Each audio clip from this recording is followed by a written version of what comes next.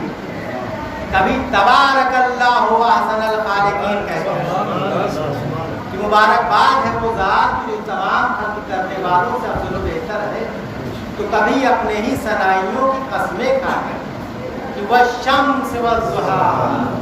والقمر اذا تلاہا والنہار اذا جلاہا واللیل اذا یغشاہا والسماء وما بناہا والارض وما طحاہا، کہ سورج کی قسم اور اس کے نور کی قسم، چاندنی کی قسم کہ جب اس کے پیچھے پیچھے چلے، دن کی قسم کہ جب وہ نور کو آشکار کر دے،